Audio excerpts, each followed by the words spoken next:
ഞാൻ പതുക്കെ ഫോൺ പഴയ സ്ഥലത്ത് തന്നെ വച്ചു. കുറച്ച് നിമിഷങ്ങൾക്കകം രാഹുൽ കുളി കഴിഞ്ഞ് പുറത്തു വന്നു. അവൻ ഫോൺ എടുത്തു നോക്കി.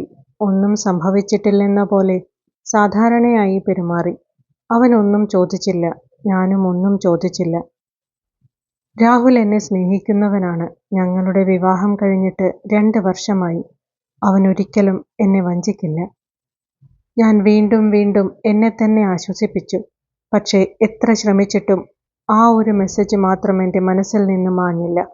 അതിനുശേഷം ഞാൻ ചില കാര്യങ്ങൾ കൂടുതൽ ശ്രദ്ധിക്കാൻ തുടങ്ങി. രാഹുൽ ഡൽഹിയിലേക്ക് പോകുമ്പോഴെല്ലാം വളരെ സന്തോഷവാനായിരിക്കും. എന്നാൽ തിരിച്ചു വരുമ്പോൾ അവൻ്റെ മുഖത്ത് സന്തോഷത്തിൻ്റെ ഒരു ചെറിയ അടയാളം പോലും ഉണ്ടാകില്ല. അവൻ്റെ മുഖഭാവം കണ്ടാൽ ഇവിടെ വരാൻ അവന് താല്പര്യമില്ലെന്ന് പോലും തോന്നുമായിരുന്നു. ഇപ്പോൾ അവൻ എന്നെ ഒന്ന് സ്പർശിക്കുക പോലും ചെയ്യാറില്ല. രാത്രിയിൽ കിടന്നാൽ എനിക്ക് പുറം തിരിഞ്ഞാണ് കിടക്കുന്നത്. ലൈഫ് ഇപ്പോൾ ഭയങ്കര ഹെക്റ്റിക്കാണ്. ഞാൻ വളരെ ടയേർഡാണ്. അതായിരുന്നു അവൻ്റെ സ്ഥിരം മറുപടി. പക്ഷേ ജീവിതം മുൻപും തിരക്കുള്ളതായിരുന്നു. അപ്പോഴൊന്നും രാഹുൽ എന്നോട് ഇങ്ങനെ പെരുമാറിയിരുന്നില്ല. അങ്ങനെ ഞങ്ങളുടെ 2ാമത്തെ വിവാഹ വാർഷികം എത്തി. ആനിവേഴ്സറിക്ക് ഒരാഴ്ച മുൻപ് രാഹുൽ വീണ്ടും ഡൽഹിയിലേക്ക് പോയി. അപ്പോഴാണ് എൻ്റെ മനസ്സിൽ ഒരു ആശയം തോന്നിയത്. രാഹുലിന് ഒരു സർപ്രൈസ് കൊടുക്കാം. ഞാൻ ഡൽഹിയിലേക്ക് ടിക്കറ്റ് ബുക്ക് ചെയ്തു. നേരെ അവൻ്റെ വീട്ടിലെത്തി. എല്ലാവരുടെയും കൂടെ ആനിവേഴ്സറി ആഘോഷിക്കാം. ഒരുപക്ഷേ ഈ യാത്ര ഞങ്ങൾക്കിടയിലെ അകലം കുറയ്ക്കും. വീണ്ടും പഴയ പോലെ ഞങ്ങളെ അടുപ്പിക്കും. ആ പ്രതീക്ഷയോടെയാണ് ഞാൻ യാത്ര തിരിച്ചത്. ഡൽഹിയിലെത്തുമ്പോൾ വൈകുന്നേരം 5 മണിയായിരുന്നു. ഒരു ക്യാബെടുത്ത് രാഹുലിൻ്റെ വീട്ടിലേക്കുള്ള വിലാസം പറഞ്ഞു. യാത്ര മുഴുവൻ എൻ്റെ മനസ്സ് സന്തോഷം കൊണ്ട് നിറഞ്ഞിരുന്നു. എന്നെ കണ്ടാൽ രാഹുൽ എത്ര സന്തോഷിക്കുമല്ലോ. ആ ചിന്ത മാത്രമായിരുന്നു എനിക്ക്. വീട്ടിലെത്തി ബെല്ലടിച്ചപ്പോൾ വാതിൽ തുറന്നത് രാഹുലിൻ്റെ അമ്മയായിരുന്നു. "റിയ മോളെ, നീ ഇവിടെ?" "ഞാൻ രാഹുലിന് ഒരു സർപ്രൈസ് കൊടുക്കാൻ വന്നതാണ്. രാഹുൽ എവിടെയാണ് ആൻറ്റി?" ഒരു നിമിഷം അവർ എന്നെ നോക്കി നിന്നു. പിന്നെ പറഞ്ഞു, "രാഹുൽ ഇവിടെ ഇല്ലല്ലോ." എനിക്കൊന്നും മനസ്സിലായില്ല. "ഇവിടെയില്ലേ? പിന്നെ എവിടെ പോയി? രാഹുൽ എന്നോട് പറഞ്ഞത് ഡൽഹിയിലേക്ക് വരികയാണെന്നും ഒരു മീറ്റിംഗ് ഉണ്ടെന്നുമായിരുന്നല്ലോ." "മീറ്റിംഗോ?" അവരും ആശയക്കുഴപ്പത്തിലായി. "റിയ മോളെ, രാഹുൽ കഴിഞ്ഞ മാസം ഒരിക്കൽ വന്നിരുന്നു. അതിനുശേഷം ഇവിടേക്ക് വന്നിട്ടില്ല." ആ നിമിഷം എൻ്റെ കാലിനടിയിലെ മണ്ണ് ഇളകിപ്പോകുന്നത് പോലെ തോന്നി. "കഴിഞ്ഞ മാസം? അപ്പോൾ എല്ലാ ആഴ്ചയും ഡൽഹിയിലേക്ക് പോകുന്നു എന്ന് പറഞ്ഞത്?" പപ്പയുടെ ആരോഗ്യപ്രശ്നം, ബിസിനസ്സിലെ ടെൻഷൻ, അതെല്ലാം കള്ളമായിരുന്നു. എൻ്റെ തൊണ്ട വരണ്ടുപോയി. "ആൻറ്റി, എനിക്കൊന്നും മനസ്സിലാകുന്നില്ല." എൻ്റെ ശബ്ദം വിറച്ചിരുന്നു. "ആദ്യം കുറച്ച് വെള്ളം കുടിക്കുമോളെ." ഞാൻ അകത്തേക്ക് കയറി സോഫയിലിരുന്നു. വെള്ളം കുടിച്ചെങ്കിലും മനസ്സിലെ ചോദ്യങ്ങൾക്ക് ഒരു ഉത്തരവും കിട്ടിയില്ല. ഡൽഹിയിൽ വന്നിരുന്നില്ലെങ്കിൽ പിന്നെ രാഹുൽ എവിടേക്കാണ് പോകുന്നത്? ആ ചോദ്യത്തിന് പിന്നാലെ എൻ്റെ മനസ്സിലേക്കൊരു പേര് മിന്നിപ്പോയി: നേഹ. അടുത്ത നിമിഷം തന്നെ ഞാൻ ചിന്തയെ തള്ളിക്കളഞ്ഞു. ഇല്ല, അങ്ങനെ ഒരിക്കലും സംഭവിക്കില്ല. ഞാൻ എന്തൊക്കെയാണ് ചിന്തിക്കുന്നത്? അങ്ങനെ ഒരിക്കലും സംഭവിക്കില്ല. നേഹ എൻ്റെ ഏറ്റവും അടുത്ത സുഹൃത്താണ്. അവൾ ഒരിക്കലും എന്നോട് അങ്ങനെ ചെയ്യില്ല.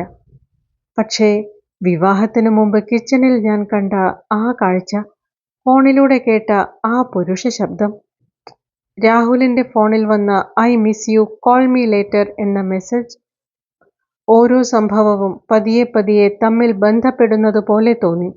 എൻ്റെ ഹൃദയം ഭയങ്കരമായി മിടിക്കാൻ തുടങ്ങി. ഞാൻ പെട്ടെന്ന് എഴുന്നേറ്റു. "ആൻറ്റി, ഞാൻ ഇറങ്ങുകയാണ്." "ഇപ്പോഴോ? ഈ രാത്രിയിൽ? നാളെ രാവിലെ പോയാൽ പോരെ?" "ഇല്ല ആൻറ്റി, എനിക്കിപ്പോൾ തന്നെ പോകണം. കുറച്ച് അത്യാവശ്യമായ ഒരു കാര്യമുണ്ട്." അതും പറഞ്ഞ് ഞാൻ അവിടെ നിന്നിറങ്ങി. ആ വീട്ടിൽ നിന്ന് ഞാൻ നടന്നില്ല, ഞാൻ ഓടുകയായിരുന്നു. കാരണം എൻ്റെ ജീവിതത്തെ തകർക്കാൻ പോകുന്ന സത്യം ഇനി ഏതാനും നിമിഷങ്ങൾ മാത്രം അകലെയാണെന്ന് എൻ്റെ മനസ്സ് പറഞ്ഞുകൊണ്ടിരുന്നു.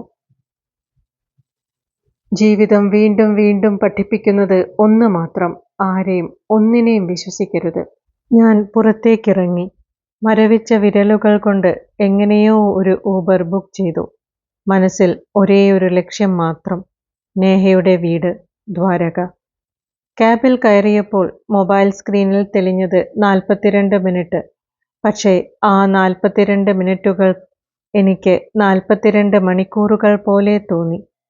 ഓരോ സെക്കൻഡും നെഞ്ചിൽ കല്ല് വെച്ചതുപോലെ ഭാരമായിരുന്നു.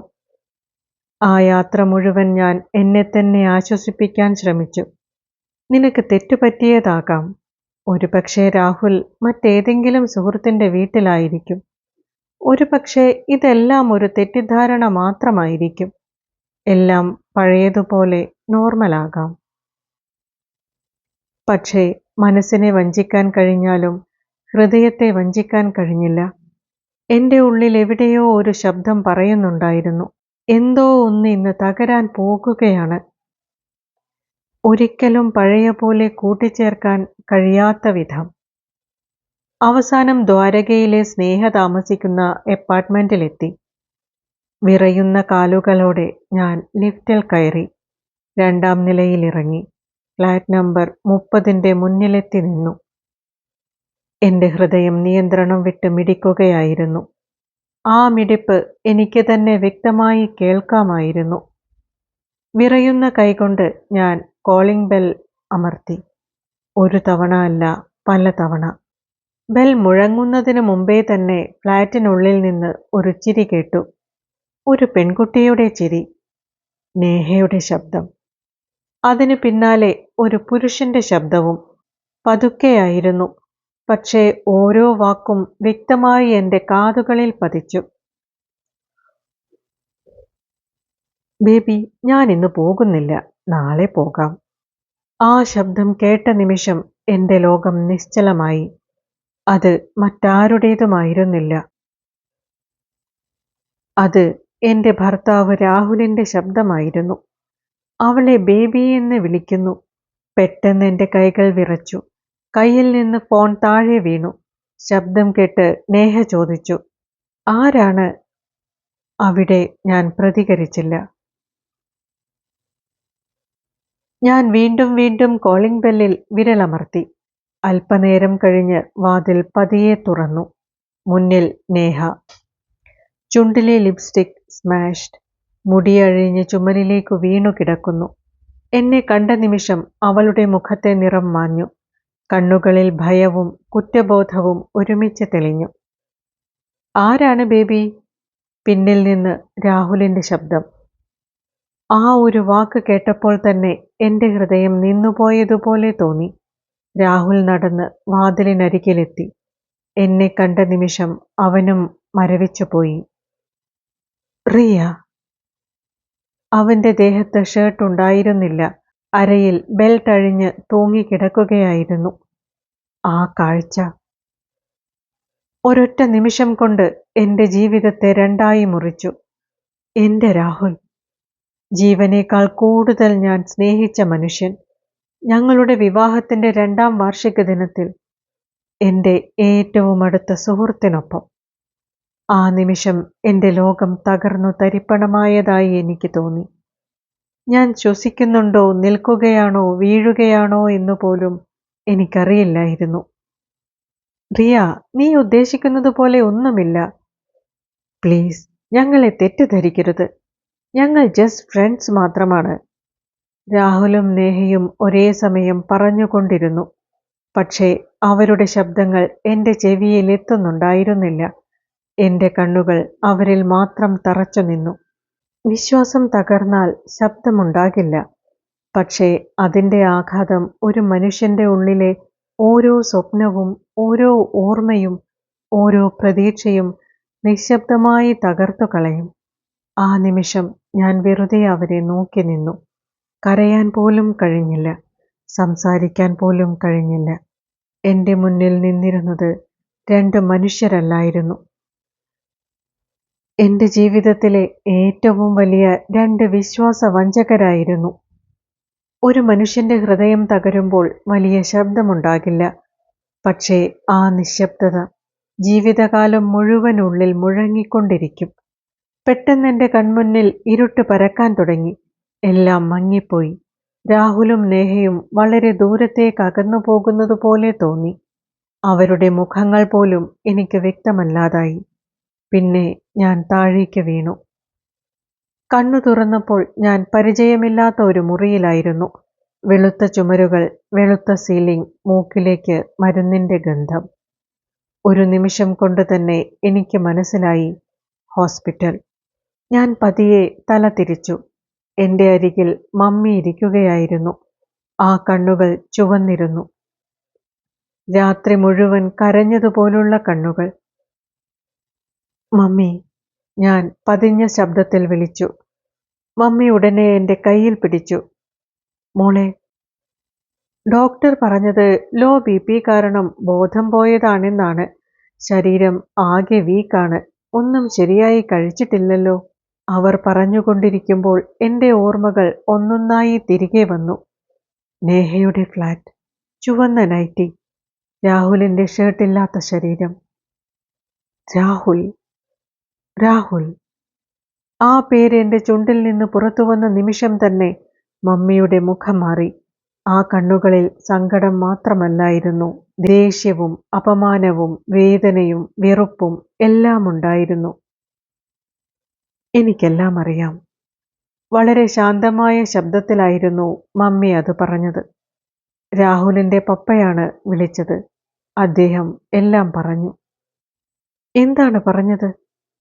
നീ ഡൽഹിയിൽ പോയതും അവിടെ കണ്ടതും എല്ലാം. ഞാൻ മിണ്ടിയില്ല. എന്തു പറയാനാണ്? പപ്പയ്ക്കറിയാമോ? ഞാൻ വിറച്ച ശബ്ദത്തിൽ ചോദിച്ചു. എല്ലാം അറിയാം. പപ്പ പുറത്തുണ്ട്. ഡോക്ടറോട് സംസാരിക്കുകയാണ്. ആ നിമിഷം ഞാൻ കണ്ണുകൾ ഇറുക്കിയടച്ചു. ശരീരത്തിലെ വേദനയേക്കാൾ എനിക്ക് സഹിക്കാനാകാതിരുന്നത് അപമാനമായിരുന്നു. എന്റെ പപ്പ, അഭിമാനത്തോടെ എല്ലാവരോടും എന്റെ മകൾ എന്ന് പറഞ്ഞിരുന്ന എന്റെ പപ്പ, ഇന്ന് സ്വന്തം മകളുടെ ഭർത്താവ് അവളെ അവളുടെ ഏറ്റവും അടുത്ത സുഹൃത്തിനൊപ്പം വഞ്ചിച്ചെന്ന സത്യം അറിഞ്ഞിരിക്കുന്നു. ആ ചിന്ത മാത്രം മതി എന്നെ വീണ്ടും തകർക്കാൻ. കണ്ണുനീർ നിയന്ത്രിക്കാൻ ഞാൻ പരമാവധി ശ്രമിച്ചു. പക്ഷെ കഴിഞ്ഞില്ല. ധാരധാരയായി അത് ഒഴുകിക്കൊണ്ടിരുന്നു. മമ്മി എന്നെ നെഞ്ചോട് ചേർത്ത് പിടിച്ചു. കരഞ്ഞോളൂ മോളെ, കരയാൻ തോന്നുന്നത്ര കരഞ്ഞോളൂ. എന്ത് സംഭവിച്ചാലും ഞങ്ങൾ നിന്റെ കൂടെയുണ്ട്. Everything will be okay. ഞാൻ തല കുലുക്കി. But mummy, how can this be possible? ആ ചോദ്യം ഞാൻ മമ്മിയോടല്ല ചോദിച്ചത്, വിധിയോടായിരുന്നു. 2 ദിവസം ഞാൻ ഹോസ്പിറ്റലിൽ തന്നെയായിരുന്നു. ഡോക്ടർമാർ പറഞ്ഞത് സ്ട്രെസ്, ആങ്സൈറ്റി, ഡീഹൈഡ്രേഷൻ. പക്ഷേ എന്റെ ശരീരത്തെ തളർത്തിയത് രോഗമല്ല, എന്റെ മനസ്സനുഭവിച്ച ആഘാതമായിരുന്നു. ഈ 2 ദിവസത്തിനിടയിൽ രാഹുൽ ഒരിക്കൽ പോലും എന്നെ വിളിച്ചില്ല. ഒരു മെസ്സേജ് പോലും അയച്ചില്ല. ഞാൻ ജീവനോടെയാണോ എന്ന് പോലും അന്വേഷിച്ചില്ല. ഞാൻ വിവാഹം കഴിച്ച മനുഷ്യൻ, 2 വർഷം എന്റെ കൂടെ ജീവിച്ച മനുഷ്യൻ, എന്റെ ജീവിതവും വിശ്വാസവും മുഴുവൻ ഞാൻ ഏൽപ്പിച്ച മനുഷ്യൻ. ഞാൻ ഹോസ്പിറ്റലിൽ കിടക്കുമ്പോഴും എന്നെക്കുറിച്ച് ഒരു നിമിഷം പോലും ചിന്തിച്ചില്ല. അപ്പോൾ മമ്മി പറഞ്ഞു. നേഹ വിളിച്ചിരുന്നു. ഞാൻ മമ്മിയെ നോക്കി. എന്താണ് അവൾ പറഞ്ഞത്? മമ്മിയുടെ മുഖം വീണ്ടും മുറുകി. അവളോട് സംസാരിക്കാൻ ഞങ്ങൾ തയ്യാറായില്ല. ഇനി ഒരിക്കലും ഈ നമ്പറിലേക്ക് വിളിക്കരുത് എന്ന് പറഞ്ഞ് ഫോൺ വച്ചുപോയി. ആ വാക്കുകൾ പറയുമ്പോൾ മമ്മിയുടെ ശബ്ദത്തിൽ വെറുപ്പ് നിറഞ്ഞിരുന്നു. അതെ, ഇതേ നേഹ, എന്റെ ബാല്യകാല സുഹൃത്ത്, എന്റെ എല്ലാ രഹസ്യങ്ങളും അറിഞ്ഞിരുന്ന സുഹൃത്ത്, എന്റെ പപ്പയും മമ്മിയും സ്വന്തം 2ാമത്തെ മകളെപ്പോലെ സ്നേഹിച്ച നേഹ. അന്നു ഞാൻ എന്റെ മനസ്സ് പറഞ്ഞത് കേട്ടിരുന്നെങ്കിൽ, മുന്നിൽ നടക്കുന്നത് കണ്ണു തുറന്നു കണ്ടിരുന്നെങ്കിൽ. പക്ഷേ ഇന്ന് മനസ്സിലാകുന്നു, ആ ദിവസം ഞാൻ കണ്ടത് അവരുടെ കഥയുടെ തുടക്കമല്ലായിരുന്നു. ഞാൻ അറിയാതെ നടന്നുകൊണ്ടിരുന്ന അവരുടെ ബന്ധത്തിന്റെ ഒരു ചെറിയ കാഴ്ച മാത്രമായിരുന്നു അത്. ഇന്ന് പിന്നിലേക്ക് തിരിഞ്ഞു നോക്കുമ്പോൾ എനിക്ക് മനസ്സിലാകുന്നു, അന്ന് ഞാൻ കണ്ട ഓരോ സൂചനയും ഞാൻ അവഗണിക്കുകയായിരുന്നു. എത്ര വലിയ തെറ്റായിരുന്നു അത്. എല്ലാം എൻ്റെ കൺമുൻപിൽ തന്നെയായിരുന്നു നടന്നത്. DJ പാർട്ടിക്കിടയിൽ ഞാൻ കിച്ചണിൽ കണ്ടത്, നേഹയെ വിളിച്ചപ്പോൾ കേട്ട ആ പുരുഷ ശബ്ദം. എന്തിന് നേഹ വീട്ടിൽ വന്നതിനു ശേഷം രാഹുലിന്റെ കൂടെയുള്ള വീട്ടിലേക്ക് വരവ്, എല്ലാം പരസ്പരം ബന്ധപ്പെട്ടു കിടക്കുന്നു. പക്ഷേ സ്നേഹം എന്നെ അന്ധയാക്കിയിരുന്നു. കാണേണ്ടത് ഞാൻ കണ്ടില്ല, മനസ്സിലാക്കേണ്ടത് ഞാൻ മനസ്സിലാക്കിയില്ല. എൻ്റെ മനസ്സിനെ പോലും ഞാൻ കേട്ടില്ല. 3-ാം ദിവസം ഞാൻ വീട്ടിലേക്ക് മടങ്ങി. ഞാൻ ജനിച്ചു വളർന്ന ആ വീട്ടിലേക്ക്, വിവാഹത്തിനു മുമ്പ് ഉറങ്ങിയിരുന്ന അതേ മുറിയിലേക്ക്. ആ മുറിയിൽ ഒന്നും മാറിയിരുന്നില്ല. ഭിത്തിയിലെ പഴയ ഫോട്ടോകൾ, പുസ്തകങ്ങൾ നിറച്ച ഷെൽഫ്, ജാലകത്തിനരികിലെ ചെറിയ മേശ, എല്ലാം പഴയതുപോലെ തന്നെ. മാറിയിരുന്നത് ഒരാൾ മാത്രം, ഞാൻ. ആദ്യത്തെ ഒരാഴ്ച ഞാൻ കിടക്കയിൽ നിന്ന് എഴുന്നേറ്റതേയില്ല. വിശപ്പില്ലായിരുന്നു. ഭക്ഷണം വായിൽ വച്ചാലും ഇറങ്ങുമായിരുന്നില്ല. ആരോടും സംസാരിക്കാൻ തോന്നിയില്ല. വെറുതെ സീലിംഗ് നോക്കി മണിക്കൂറുകളോളം കിടക്കും. ഓരോ ദിവസവും ഞാൻ എന്നോട് തന്നെ ഒരേ ചോദ്യം ചോദിച്ചുകൊണ്ടിരുന്നു. എന്നിൽ എന്ത് കുറവായിരുന്നു? രാഹുൽ എന്നിൽ കണ്ട കുറവ് എന്തായിരുന്നു? ഞാൻ അവനു വേണ്ടി എന്നാൽ കഴിയുന്നതെല്ലാം ചെയ്തിരുന്നു. ഒരു നല്ല ഭാര്യയാകാൻ ഞാൻ ആത്മാർത്ഥമായി ശ്രമിച്ചിരുന്നു. അവനായി മാത്രം ജീവിച്ചു. അവൻ ക്ഷീണിച്ച് വീട്ടിലെത്തുമ്പോൾ അവനോട് സ്നേഹത്തോടെ സംസാരിച്ചു. ഇഷ്ടമുള്ള ഭക്ഷണം ഉണ്ടാക്കിക്കൊടുത്തു. അവൻ്റെ ഇഷ്ടങ്ങളും സൗകര്യങ്ങളും എൻ്റെ ഇഷ്ടങ്ങളെക്കാൾ മുൻപിൽ വച്ചു. ഒരിക്കൽ പോലും ഞാൻ അവനോട് വലിയ വഴക്കുണ്ടാക്കിയിട്ടില്ല. ഒരിക്കൽ പോലും അവനെ വേദനിപ്പിക്കാൻ മനഃപൂർവ്വം ഒന്നും ചെയ്തിട്ടില്ല.